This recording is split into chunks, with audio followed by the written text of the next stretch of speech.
Okay, this is In the Classroom. My name is Benjamin Stewart. In the Classroom is an educational podcast dedicated to making teaching and learning more transparent.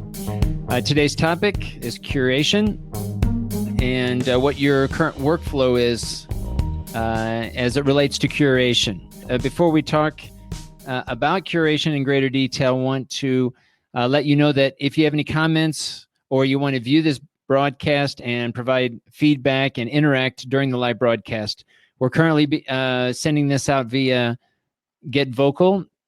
And so feel free to come in, follow me in Get Vocal if you're interested in upcoming broadcasts, or if you want to be a part of the chat, feel free to join Get Vocal and follow me and take part in the live chat.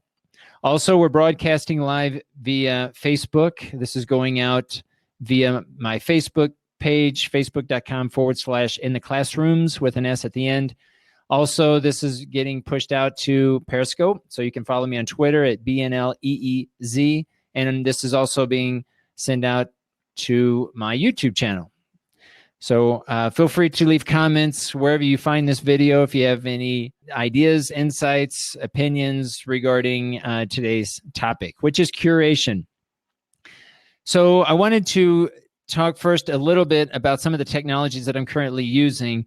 I teach at a BA program in English language teaching, so a lot of the topics that I share relate to education in general, specifically teaching and learning, curriculum, assessment, instruction, a lot of topics related to applied linguistics. These are typically topics that I like to share. Some of the technologies I'm currently using, the first is an RSS feed, which is called Feedly, feedly.com. This is a free app that I use. I like this app because I'm able to organize my feeds by category. So I have categories in applied linguistics, business, education, health, news, OERs, open educational resources, philosophy, publishing, writing, technology. So it's very easy to find different RSS feeds throughout the internet and add them directly to my Feedly account, which I then can access via any mobile device as well as my desktop computer, so that it's very easy to, as I come across these different websites or web pages that I like, I can easily add it to my Feedly account. In conjunction with my Feedly account, I also like to use Buffer. And Buffer simply is an app or service that you can share and send out to different social media sites on a schedule. So the way I have it set up is I have a free account in Buffer where I can post up to 10 hours or 10 posts in the future. And so since I have this set up to send out every hour, I can share or upload up to 10 different posts in advance so that I can continue to share these different websites as I would like through Buffer. So I use Buffer and Feedly together, and I also like to use Digo for highlighting content and that I can access later. So if I want to talk about a particular website or an article, in fact, today's article, I'm using Digo so that I can highlight certain parts of the article that I can go back to later. So today's topic, curation. I, in fact, came across an article today titled, "Why Content Curation is Important in this Microlearning Era." As microlearning is all about delivering only the relevant, concentrated information to learners in bite-sized modules, content curation is essential when creating microlearning. So they talk about different steps required to curate content effectively in microlearning. I am curious, though, if you are curating content, and I would assume that this applies not only to teachers, which is my particular context, but anyone who is a content creator who likes to share information and provide content via YouTube or any other social media site. How do you what technologies do you use to find the information, and what works for you? This is really the topic of today's discussion. I'm always curious to learn how others are finding information online and then turning that into content. I know there's been a lot of videos on that subject, but I have a particular interest in how educators are going and finding all that information and being able to really filter through all of the different types of information that can be found online, and how can that be accessible in some meaningful way, particularly in the field of education. Because I think if we as teachers can also find a current workflow that works for us, perhaps we're going to be more likely to be able to help learners do something similar. They're also having similar challenges in trying to find information online and make sense of it. What technologies could they use as well? What processes or what workflows would work for them to also achieve the same goal, and to filtering through all the information and being able to use it in some relevant and meaningful way. But going back to this article was posted, in fact, today, January 4th, 2020. And the first thing, basically, this author defines content curation as being defined actually by Josh Bersin, founder of Bersin and Deloitte, as the identification of the most relevant information for a specific group of a target audience that is contextualized and organized before it is presented to them. So this specific group, this target audience, again, thinking in terms of education, is going to be specific to the topics or the subjects that we teach, and the areas that the courses that we teach. The actual objective of the courses that we are facilitating is going to be, or it's basically going to speak to this specific group or this target audience. So the steps to curate content effectively. Effective content curation requires professionals to follow some simple steps. Okay, so the first step that they mention, aggregation of information from multiple sources. This is why I like Feedly, because I'm able to add multiple sources to the feed very easily, and it really brings together all of those different sources into one organized set of information. And I'm able to basically bring all that together. The second point here that she mentions, filtering aggregated content to handpick only the most relevant information for learners. All right, so this is going to depend a lot on the different technologies. I wouldn't say so much that Feedly filters, although it does, aggregate, it brings information together. But I could probably go about filtering or finding other technologies to really filter through based on maybe an algorithm or some automatic way to go through and filter maybe specific keywords to my liking.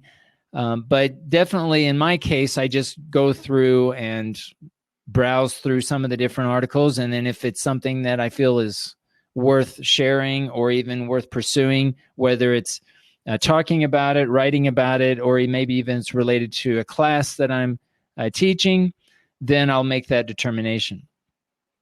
Another step that is mentioned in this article, chunking the content to give it logical structure to make it easier to comprehend. So depending on the tech that you use, I know Digo is very good at being able to do that. You can create a liner, what they refer to as a liner. Actually, it's outliner. And here you can bring in information and move it around, organize it as you wish. And it's a good tool to use to basically sort information based on the highlights or the text that you've selected. Another step here is to simplify the content to make it easier to understand while adding explanatory content. In Digo, you can add annotations and add different comments to particular text that's been highlighted. Another step here, sharing relevant resources and the content for those who want deeper knowledge. Another step here, creating an archive where the content is stored and can be easily accessed by learners. Okay, so this is something particularly that I think is useful looking at Feedly is that since you can use this on a mobile device as well as Diigo, in fact, it needs to be mobile. So learners, users of the content are able to interact through their the phones for the most part, but mobile devices being very much, I think, a key aspect of any type of content or technologies that one's using. It needs to be accessible at any time via the cell phone or some mobile device. And finally, the last step, making it easier for learners to share feedback. So there should be some way of interacting and being able to engage learners in some way where they can interact with each other as well as the content itself. Now, one of the things that I haven't mentioned so far is for my particular case with my learners, I'm going to be looking at Office 365 and finding ways to integrate Microsoft Teams and Microsoft OneNote and Microsoft Word for those that are taking writing classes with me, and finding ways to bring in the content through those avenues and being able to bring in ideas and ways that students can interact between themselves. Microsoft Teams, I think, is a very good option for many of the learners that I have because they already have an account with Office 365, so they're able to access or have access to these apps already. They can install it on their mobile device and easily jump in with their university account. So this is also a piece of technology that I'll be taking advantage of next semester, going into finding ways to incorporate a task-based learning approach for my learners. But I think integrating the technologies that I use already and how I curate information and bring that information into some meaningful way, and how I can bring that into Office 365 in my particular case, this is going to be my objective, one of the goals that I set out for myself, and we'll see how that goes. Now, one of the things that they mention also in this article, using content curation and micro-learning, let learners take the wheel. I think this is really important in finding ways that our learners can begin to become more independent onto becoming more interdependent in terms of how they access course content. A lot of times, maybe a course book will be used, especially in English language learning. A lot of times students, or teachers rather, will become accustomed to sticking to a textbook and moving along through the textbook, and really losing sight of all the information that's available online, and finding ways to use technology really to have learners access more authentic content in a way that complements maybe what they're already using in the textbook. So it's really finding a way to balance maybe the textbook or the use of the textbook and all the other pieces of information that's available for their particular topic and for their particular course. So I think this is really important in how we go about helping our learners take the wheel, so to speak, becoming more interdependent in how they access the information and interact with the content. Another step or another point that they make in this article, design your learning portal effectively. Now, the learning portal in my particular case is going to be primarily Microsoft Teams. I think I'm going to be using OneNote in conjunction with Microsoft Teams in ways that the course content will basically be through OneNote, and they'll be able to access both different units and pages based on what we're doing face-to-face. So even though all of my courses are face-to-face, I want to provide an online component so that my learners, who are also English language learners, are able to access the content outside of class as well as during the class in a way that will help them understand the language. So again, we're going to be focusing on problem-based learning and test-based learning, trying to find authentic ways of interacting with the content. But because they are English language learners, I want them to be able to have access to the content, not just face-to-face in the class, in the face-to-face class, but also ways that they can access it. And so I think, outside of the class, I think using Microsoft Teams, Microsoft OneNote, having a document shared with me for those writing assignments where I can also interact with their work via Microsoft Word. I think this will provide a good way of doing that. In addition to that, I also have my website that I'll be sharing a lot of what I do with my learners there as well, so that they can also use that as a source and a way to reflect on what we're doing in class. That's at benjaminlstewart.org. I'll be using that website as well to complement what we're doing in our face-to-face class. So learners will have a lot of options, not necessarily as of requirement that I actually mandate that they use this information, but more as options, additional options that they're aware of, so that they can begin to chart their own path, their own learning trajectory in terms of what works for them as an individual learner. All right, so these are the main points that I wanted to talk about today, and I'm very much interested in how others are curating information and turning that into content that they share. And in terms of as an educator, how you are accessing and finding information, what technologies and workflows work for you in terms of finding information that you either use in your teaching practice, or maybe it's just something that you share and interact with other educators on. I'm curious about how you are using the different technologies and what's working for you and what's not working for you. So I think we'll stop there. I'm going back to Get Vocal here. And if anyone's interested in sharing their thoughts, their perspectives on content curation, feel free to leave comments in Facebook.